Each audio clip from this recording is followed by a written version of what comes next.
What up, what up, what up, what up, what up, Crypto Warriors? It's Sergeant Crypto back at it again. Today is Tuesday, January 1st, 2019. 2019. Fresh year, fresh start.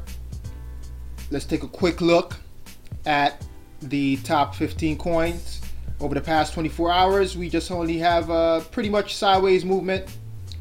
EOS has been moving, slightly up over the past 24 hours, but yeah, in the top 15 or so, pretty, it's in the red kinda, but down 0.5% or whatever, that sideways movement, man. All right, so let's get into it. Bitcoin died 91 times in 2018. After reading that headline, I did a quick Google search to find out how many times have the banks paid a fine in the year 2018. And I came across this website. Now, this is from total penalties since the year 2000, over $226 billion. And the number of records found are over 1,800 records of them paying fines since the year 2000. You can definitely refine the search on this website. You can come over here, and play with it and refine your search and everything. But I just wanted to, highlight the fact that these guys have been playing this cat and mouse game with the government, since the year 2000. Well, probably way before that, right? And the records on this website only goes back to 18 years or 19 years. All right, so whenever someone says Bitcoin is a scam, Bitcoin is rat poison squared, direct them here. You could show them this video too. And although they have been paying these fines, we know that by the time they get caught in whatever crime they're committing, they've already made a boatload of money, and the fines that they're paying is just a slap on the wrist. And also, no one is going to jail for these supposed crimes that they're committing. All right, I shouldn't say they're supposed crime. They are crimes, because if you or I committed these same crimes, we would definitely go to jail. And so yeah, it's just crazy to know that they're paying all these fines, and no one's going to jail, and people are losing their jobs, and the taxpayers are the one pretty much covering everything. So back to this article here, that Bitcoin died 91 times in 2018. Now, interestingly, there were 125 obituaries in 2017, the frequency of which actually peaked right when Bitcoin was nearing its all-time high of $20,000 in December. So when it was going to its all-time highs, people were still saying that, yeah, you see, it's dying. I don't know, man. People are crazy. But look at this fact right here. An 82,000% growth in the last 7 years. Although Bitcoin is down right now, it's still up 82,000% over the last 7 years. Are you friggin' kidding me?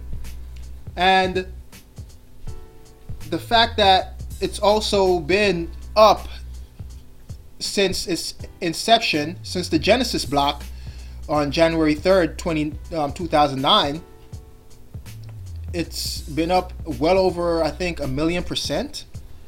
There has not been a better performing asset class in any other asset class around, anything, gold, securities, bonds, real estate, art, nothing. there hasn't been anything that's performed as well as Bitcoin, although it's died over 337 times since it's, the Genesis block, and 91 times in 2018. All right, what do we got here? Oh, another thing, just wanted to pull some receipts here, from the banks, say blocking credit card purchases of Bitcoin. And it was because I pulled this old story up because again of this right here.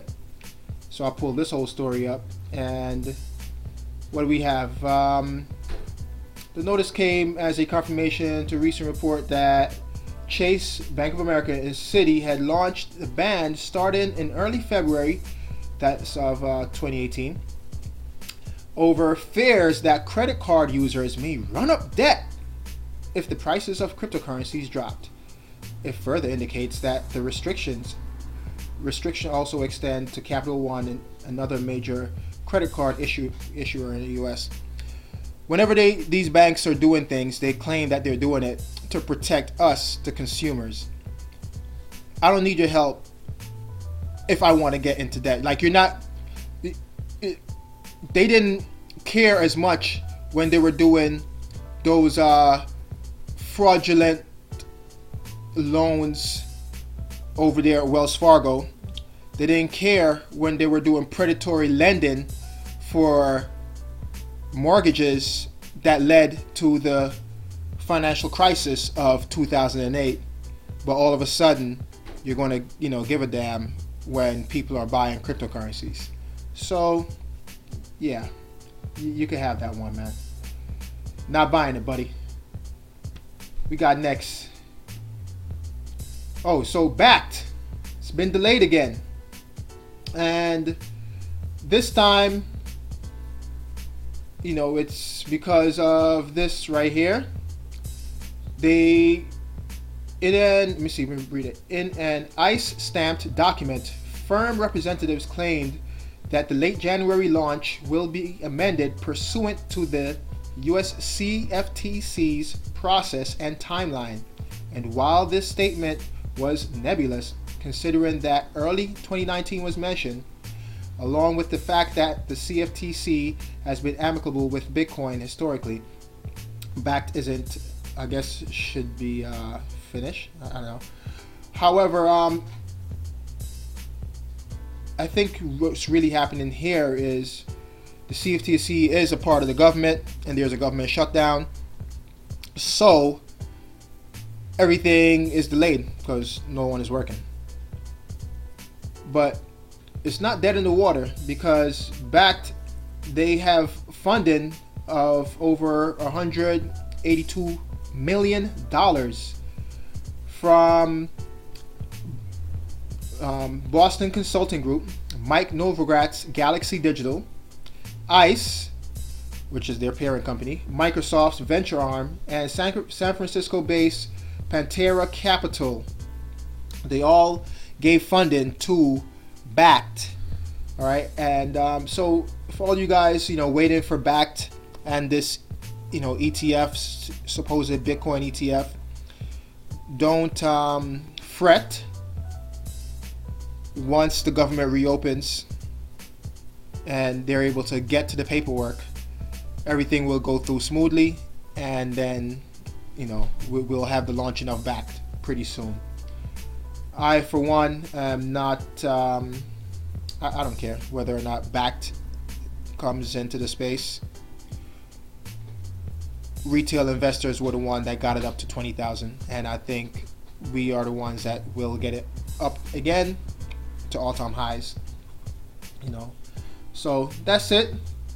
Thanks for watching the first video here on my channel in the year 2019. Hashtag proof of keys. Get your cryptos off of these exchanges. January 3rd is coming up, and we will see who's basically not wearing any swim trunks once the water recedes, right?